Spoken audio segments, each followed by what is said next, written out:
Welcome to the Queer Compass. I'm Luis. I'm Eric, and we're your two gay besties. And we're here to talk about lifestyle, career, pop culture, and everything else.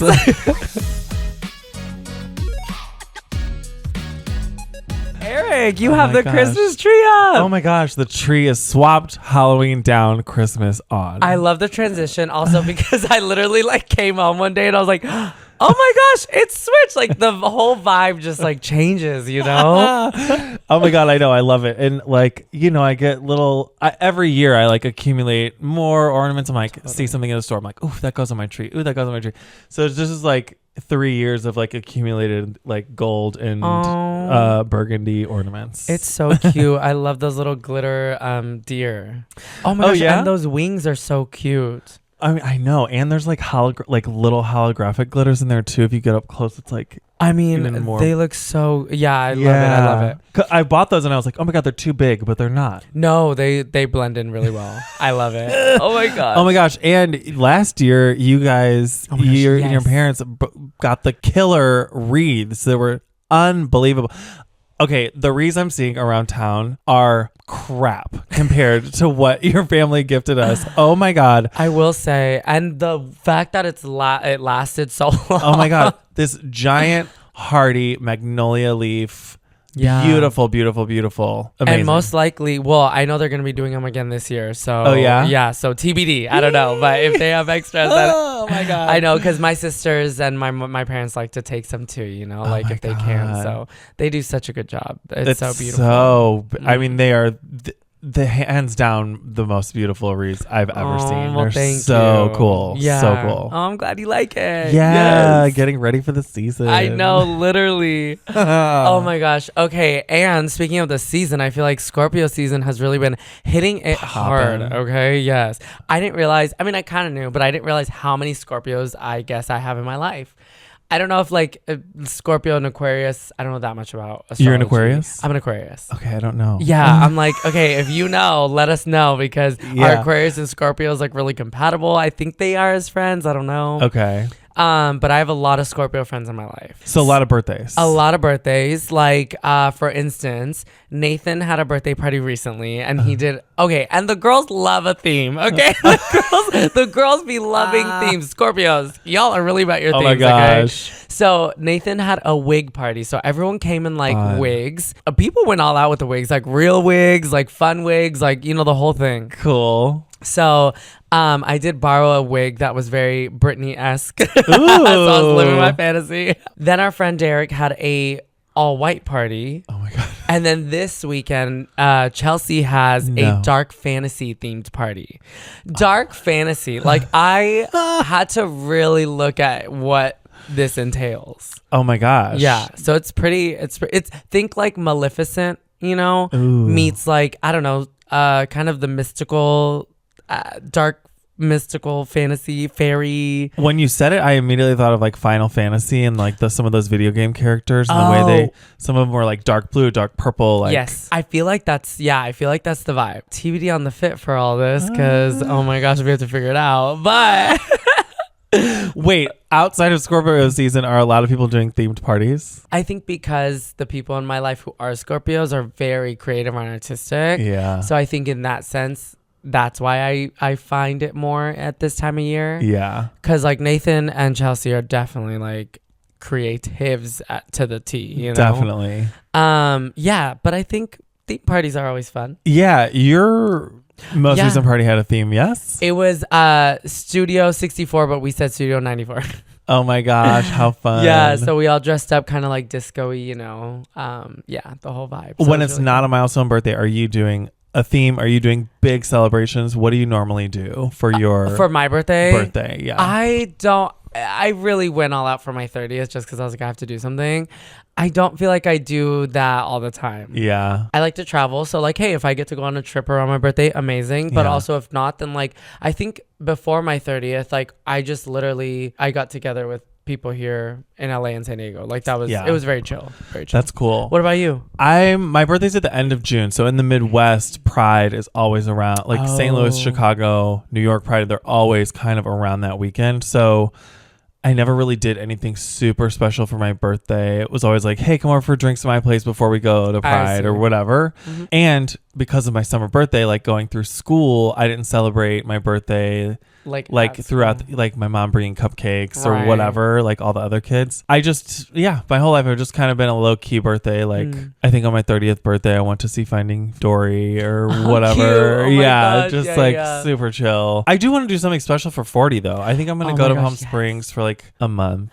My gosh, yes. I think I'm gonna rent a place for like a month because it's so cheap in June because it's so hot. It's like off season, so it will be really hot there, but like I do think it'll be fun to be there for like people can come if they want to come, whatever weekend they want to come, they can come. I'll be out there living. And also like a good mix of like a reason to celebrate and like people get excited going anywhere for an occasion, right? But also like even if you have days where you can just like relax and chill, it'll be very like also therapeutic for you. Yeah, definitely. I think that's a good balance. Yeah. And I have some friends that do their birthdays super big. It's super important to them from childhood. Birthdays are like as important as Christmas. Wow. And so it's like super important. And like if somebody forgets to wish me a happy birthday, I don't even know who wishes me right. It's so very not on my radar. Other days are just so more important to me. But I understand that. I feel like I have both types of people in my life. Yeah. Where and I love both because like for the people who do love to go all out for their birthdays, especially now being in LA with like more creatives and more people who are very thinking outside the box like that, it is kind of inspiring. And that's what inspired me, to be honest, to do something for my 30th, is to kind of like have a theme and have everyone dress up because it is really fun. Like I enjoy it, you know.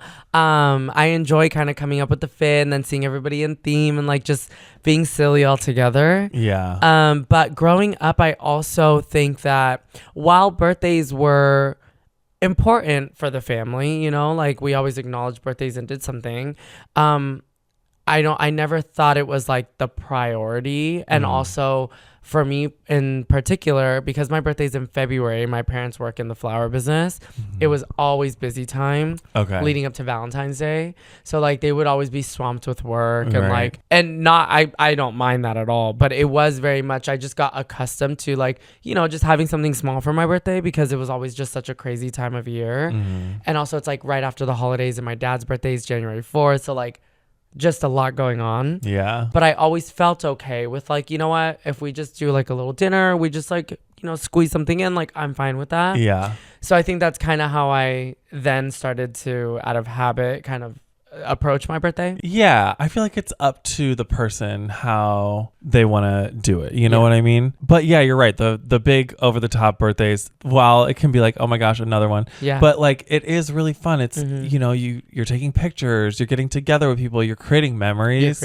That like, you know, you're not going to forget, oh my gosh, all of those theme parties that I went to, like how much fun was that? Yeah, and like it is fun because over the years, again, as I see more people have different themes and stuff, I'm like, oh my God, that is really fun. Like I remember a friend of a friend did like everyone dressed up as, I think they got like a party bus and it was like a day thing, and everyone dressed up as like tourists, like Hawaiian shirts, like the whole thing, like sunscreen on the nose, like fanny packs, like everyone was dressed like that and they were bar hopping like that. Oh my And see, I think stuff like that is so fun. That is really fun. And I'm like, oh, that's such a good idea. So like little things like that. And the wig party was like such a good idea, you know? Like everyone just gets to like be a different, like in a different persona for the night. And I think as I get older, it's kind of inspiring me to like, okay, like you don't have to go crazy, but also for me, I'm like, I don't have to go crazy because I also want it to be stress free and I just don't want to worry about, you know, the whole planning thing on my birthday. But it can be something fun to bring everyone together and just get everyone in the mood. Oh my gosh, that's so cool. Yeah, I love that. Yeah. Oh, maybe I will do a theme for mine. I don't know. Oh my gosh, that would be fun. And it could be an easy theme. It doesn't have to be crazy. Yeah. Okay, well, brainstorm. Oh my gosh, I have to. I have a little bit of time. So yeah. We got time. We got time. I mean, you got like 20 years. How is that even possible? The math doesn't work. Oh my gosh. Okay, I do have another question for you. What is it? Have you ever gone speed dating?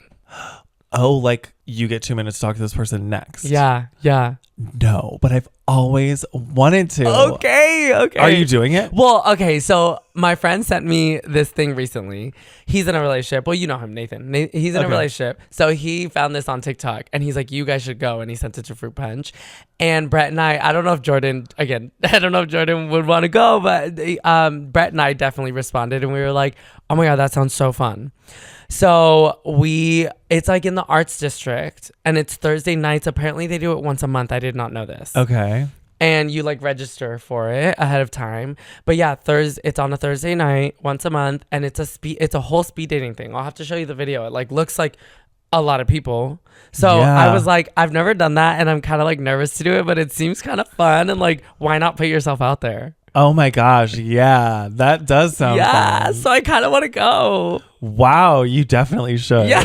Okay, one of my friends is a gay matchmaker and he does host events every once in a while. Like, I think most of it's like private matchmaking or it's like arrangements. But like, he also hosts like these mixers. He'll do like speed dating events and stuff. So I'll just send you his stuff if you end up thinking that it's fun. No, totally. Oh my God, that'd be so cool. Yeah, that is really fun. It's like the movies. I know, literally. And that's why I'm like, oh my gosh. Or do you remember you watched Schitt's Creek, right? Yes. Where Alexis hosted that singles weekend? Oh my God. Oh my gosh. Like, I'm just like. Speaking of Ted. Sorry, I don't mean to change the subject. But speaking of Ted from Schitt's Creek, there's a new movie on Netflix with Lacey Chabert, Gretchen Wieners from Mean Girls. Okay. And Ted, Dustin Milligan from Schitt's Creek. From Schitt's Creek.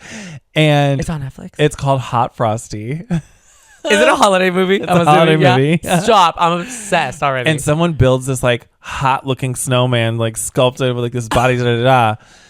She puts a scarf around this guy, around this snowman. He comes to life. It's Dustin Milligan. He's like ripped and hot. He is like, okay, he like, it's about the, like in the show, obviously his character's so endearing. Yeah. But he is a cutie.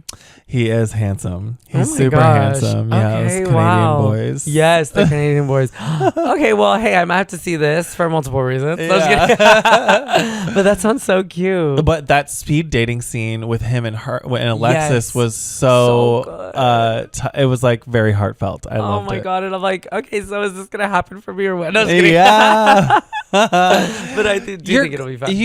You will meet someone, right? Someone will pique your interest. I think, yeah, right? I don't know. Think so. We'll see, yeah. How many times are you going to a place and you're talking to every person in the room? 0 times. That's true. That's very true. You know? Oh my gosh, Eric out here with the, you're right.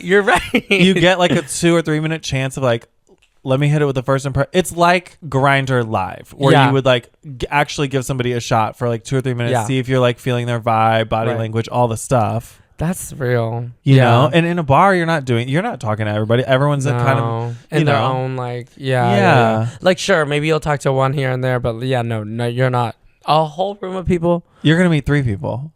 You're going to leave with 3 to 5 phone numbers. Oh my God. I love that you're really confident about this. Okay, work. Well then listen, even more reason to go. Oh my God. And I think there's probably like a system where it's like, you tell if you're interested, and if you're both interested, then you exchange info, right? I would imagine so. Like you're making a note or something. Yeah. Or else it happens so fast, you're going to be like... Right. Oh my gosh. You have to tell me Oh my God, I will. Okay. That's really fun. Yeah, it's going to be fun. I'm excited. Oh my gosh. And next up, we are reviewing another movie in a segment called Movie Corner. We are reviewing To Wong Foo, the classic gay film. Let's have a listen. Let's do it. We are back with another movie. Yes. We watched To Wong Foo. Actually, the full name of the movie is To Wong Foo. Thanks for Everything, Julie Newmar. Which we were like, I did not know that was the whole name of it. I didn't either. Right? Like work. I had never seen this movie. I had just heard so much about it. Right? Yeah. So just to give you guys kind of an idea of what the movie's about. Yes. Also, this description is a little savage, okay? So like, but anyways, okay, so it says, elite Manhattan drag queens Vita Boheme, played by Patrick Swayze, and Noxeema Jackson, Wesley Snipes, impress regional judges in competitions, securing berths in the Nationals in Los Angeles. When the two meet, pathetic drag novice Pathetic is so savage.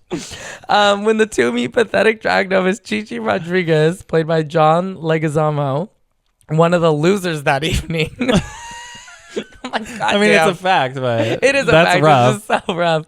The charmed Vita and Noxima agree to take helpless youngster under their joined wing. Soon, the three set off on a mad camp road trip across America and struggle to make it to Los Angeles in time.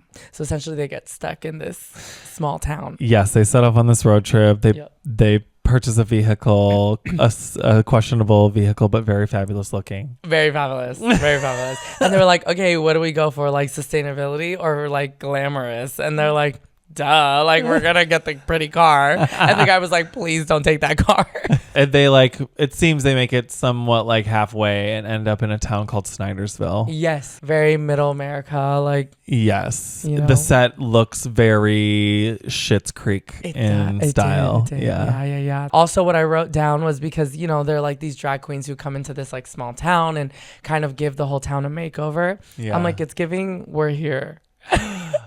Oh my God, I haven't seen it yet. Okay, it's like the first season, though I've only seen like a couple episodes of the first season, but it is like with Bob the Drag Queen. Okay. And I think Alyssa Edwards and... Eureka? Oh, yeah, Eureka. Yeah? Yeah, it is Eureka. So they go into, you know, these small towns. They kind of try to liven up the place and queer up the place. Okay. So it was just very cute because I was like, oh, it's giving like We're Here, but the fictional version. Oh my God, I love it. Yeah, it was so cute. Yeah. As we were watching, I was like, holy mackerel, I can't, like, Patrick Swayze is in this movie. It's 1995. Kind of a big deal. Like, Patrick Swayze and Wesley Snipes. That cast is so crazy.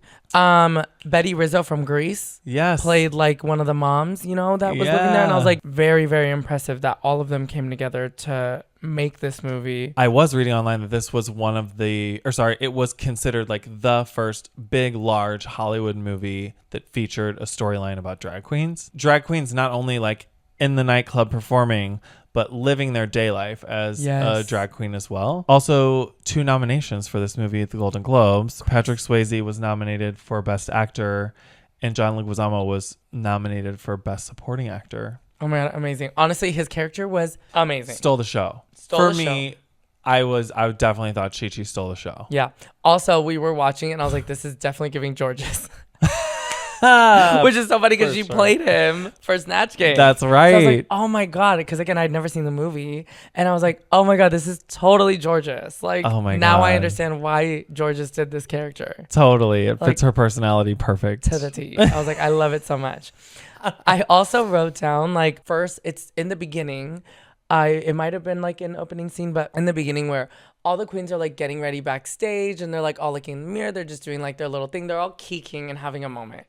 And I just thought about the fact that, especially at that time, because this movie came out in 1995, you know, drag culture, gay culture, obviously we've progressed so far. But at that time, I was like, these clubs were such a sacred place for queer people, right? Yeah. And I literally wrote down, this is so cheesy. I wrote down, I love being gay. Because I was like, it's something about that kind of ridiculous, like, idea that we're in this little place being so silly and like the queens are like getting done and the gays are out and whatever it is. But it's kind of like, it's that idea of like what happens in this space is something so special because sometimes the outside world doesn't really understand it. Yeah. And you're with people that really only have that experience that you have. Yeah, being surrounded by people who are like you, you know? Yeah. And I can imagine, I don't know if this is fact or not, but I imagine those performers showed up to the club as a male. Yeah. Mm-hmm. Got ready. Now we hear about drag queens like taking the train and drag, getting ready half at home, and then like doing their wig or whatever at the clubhouse. But before it was so dangerous. But before it was dangerous to do that, you know? So it was very different time. And another thing, kind of like how we were talking with Birdcage, right? Like about how we were like, I wonder what went into the prep for this role. Right. Oh my God. This one even more. Like Patrick Swayze's character was believable from beginning to end. So believable. The way he walked and swayed and like everything. Like, because he played kind of the posh queen, you know what I mean? Like very that. And I was like, you know, a lot of times you hear about that people say like, oh, I pulled from like my aunt, or I pulled from my mom, or I pulled from whatever. So I'm like, surely he did pull from somebody that he knew in real life, you know, like kind of that female character. But at the same time, I'm like, yeah, I wonder what went into his prep for this role. Yeah, he was definitely trained, like you said, either by a family member or someone else. Because it's different to play like a female, and then it's different to play a queen. Like a drag queen. Like, and he played somebody like identifies as a drag queen. You know what I mean? Yeah. And Wesley Snipes, all three of them. Yeah, all three of them. Yeah. But I would say for sure the person with the most one-liners was Chi-Chi. Yes. For sure. Oh my gosh, I love Chi-Chi's character so much. I've got more legs than a bucket of chicken. Yeah. I got more legs than a bucket of chicken. Oh my God. Oh my God, when she finds the hitchhiker for them. Oh my God, they were giving her so much shit, and then it was she's like, "That's fine, I'm gonna find him," and she walks off, and she finds the ride. She saves the day. Yeah, leave it to the young queen to go out and just like fearless get a ride after it. It's so insane. At the beginning, RuPaul is in this movie. Oh my God, yes. So she descends from the ceiling, hilarious, and she plays the queen, the reigning queen that comes back to give the prize. Right? Yes. I was like, of course. Yes. Work. It's probably my 2024 self, but like I do secretly wish that RuPaul was in more of it. Yeah, me too. Me too. But I get it. You know, it wasn't the deal. Yeah. I also did write like when they had the drag contest and Vita and Noxima like win, right? So they get the trip to LA. And then they like see Chi-Chi all sad because she didn't win and all that stuff. And they're like, you know what? We're going to make you into a fabulous drag queen and you're going to come with us. I was like, it's your kind of classic like makeover movie. Or so I thought. I was like, maybe that's what it's going to be. Where they like take the girl and make her over. Which at the end they do, right? Like they totally do make her over. But that wasn't like the bulk of the movie, right? But I was like, that was kind of the idea played on that like trope, you know, the little underdog like getting her training wheels taken off. Yeah, exactly. Great. Yeah. Oh, that's what when they're getting the car, they're like, okay, the ultimate question, like style or substance, and they're like, obviously style. I wrote that down, and they're like all divaed out in this car. They're like, but it's so cute, like I love it. And the guy was like, please don't take this car. So good. Also, Robin Williams is in this movie. Oh my gosh, again, Robin Williams looking so handsome in the 90s. Handsome. And also the club owner, I believe, or some type of player in the club where he like gives them their prize.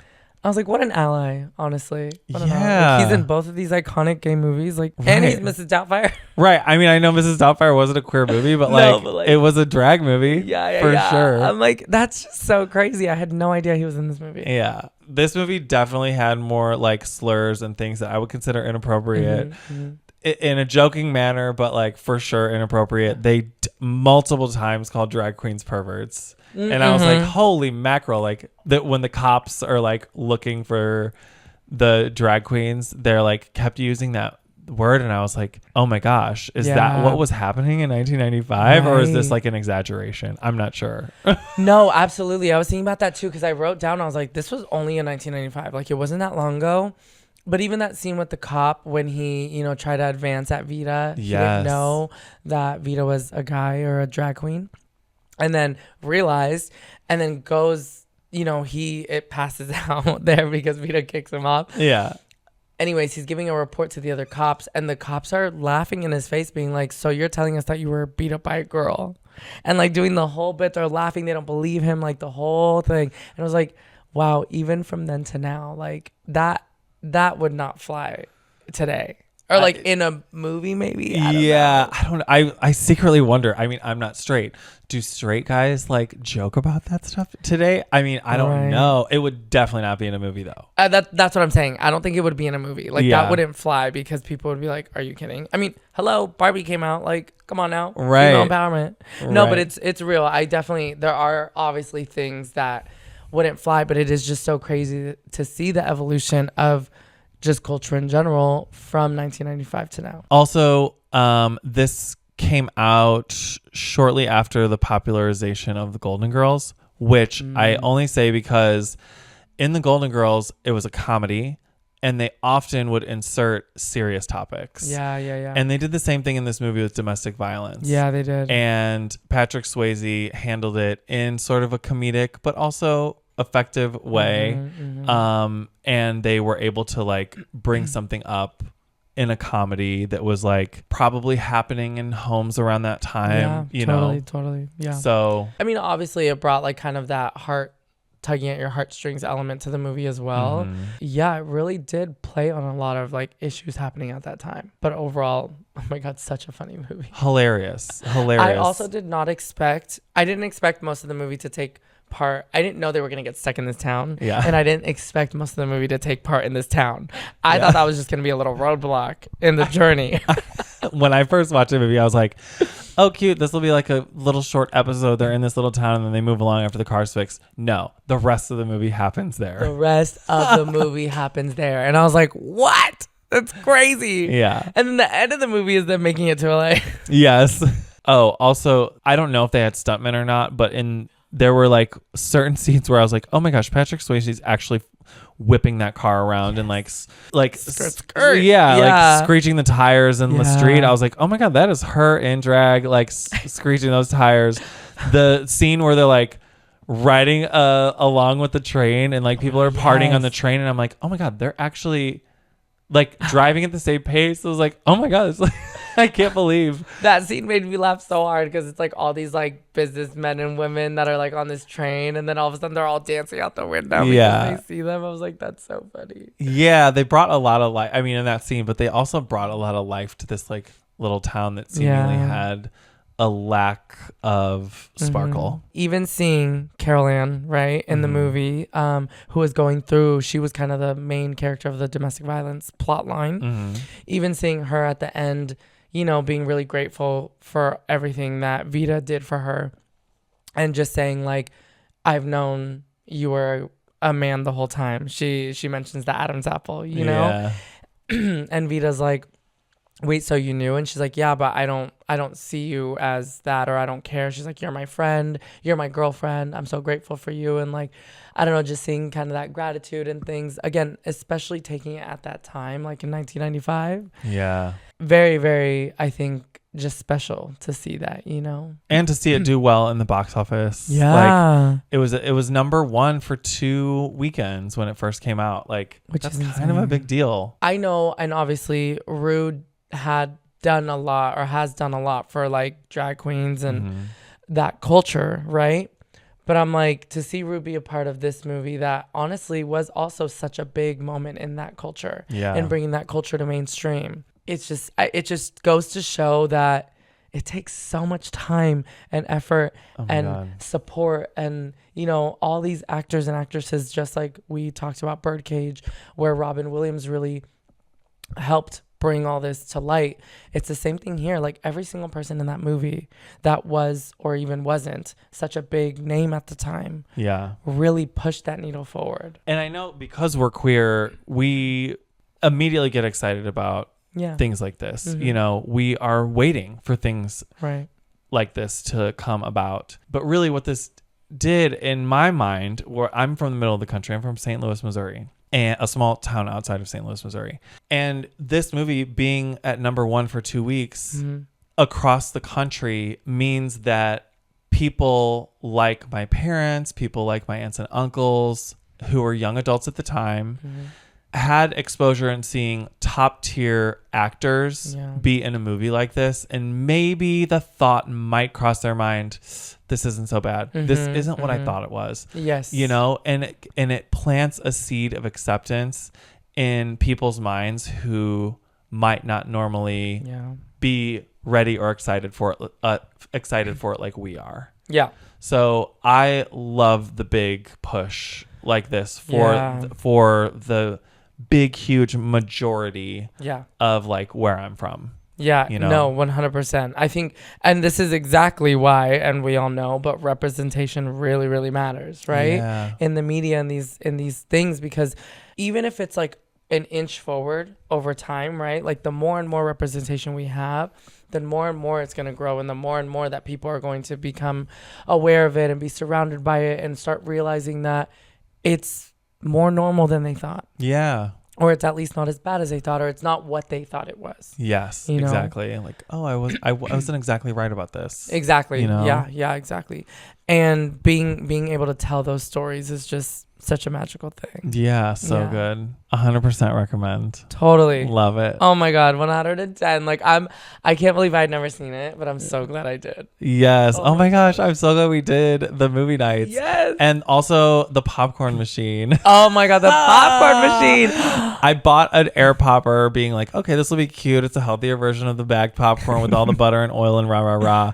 Of course it tastes healthy. We had to like spray it down with I can't believe it's not butter and like salt and like all the stuff. Yeah. We added some pizzazz in there, but hey, we did a little bit. We tried and it was good. I mean, it turned out okay. Yeah, it's not exactly movie theater, but it's good. Right. Like if you're looking for that, this might not be it. Yeah. But it was a nice alternative. We got a snack out of it. You know, we tried it. Yeah. I mean, I'm going to be making popcorn. I'm so down. Yes. I love it. Yeah. We'll try all the new flavors. You got so many flavors too. Can't wait for the next round of movies. Yes. Can't wait. Yes. Oh my God. I loved it. It was so cute. So cute. I love it. No, but actually that movie was really, really good. Oh my God, I laughed out loud so much.